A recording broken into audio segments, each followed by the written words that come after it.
Evening టైంలో చేసుకునే ఆలు స్నాక్స్ చాలా సింపుల్గా ఒక 5 మినిట్స్లో చేసుకోవచ్చు.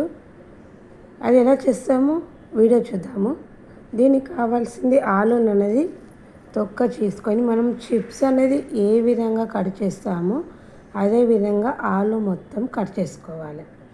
సన్నగా కట్ చేసుకోవాలి. చిప్స్ ఏ విధంగా కట్ చేసుకోమో ఆ విధంగా కట్ చేసుకున్నాక రౌండ్ కట్ చేసుకున్న తర్వాత మళ్ళీ మధ్యలకు సన్నగా సన్న పీసెస్ లాగా ఇట్లా మధ్యలోకి సన్నగా కట్ చేసుకోవాలి. సన్నగా కట్ చేసుకోవాలి, దొడ్డుగా కట్ చేసుకోవద్దు. ఇట్లా సన్నగా మళ్ళీ మనం ఒక్కొక్కటి ఆలుని తీసుకొని రౌండ్గా ఉన్న ఆలుని తీసుకొని ఇట్లా సన్నగా కట్ చేసుకోవాలి.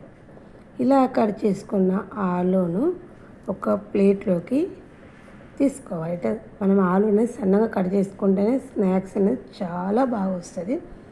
ఇలా కట్ చేసుకున్న వాటిని ఒక ప్లేట్లోకి తీసుకోవాలి. దీనిలోకి మనము ఇప్పుడు ఒక 2 స్పూన్ల మైదా పిండి వేసుకోవాలి. సింపుల్గా చేసుకోవచ్చు, చాలా ఈజీగా చేసుకోవచ్చు. ఒక 2 స్పూన్ల మైదా పిండి వేసుకున్న తర్వాత దీనిలోకి కొంచెం ఉప్పు, కొంచెం కారం వేసుకొని ఒకసారి కలుపుకోవాలి. దీనిలో వాటర్ అనేవి వేయకూడదు.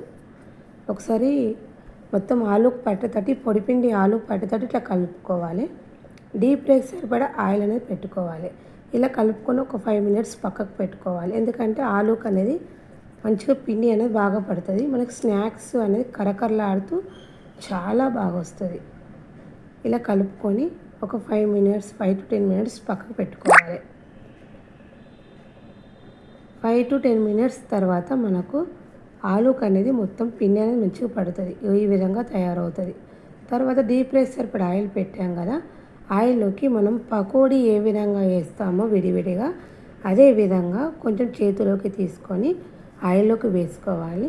మంచిగా కరకరలాడుతూ గోల్డెన్ బ్రౌన్ కలర్ వచ్చే వరకు తీసుకొని ప్లేట్లోకి తీసుకోవాలి. ఇది టమాటా కెచప్తో తింటే చాలా బాగుంటుంది.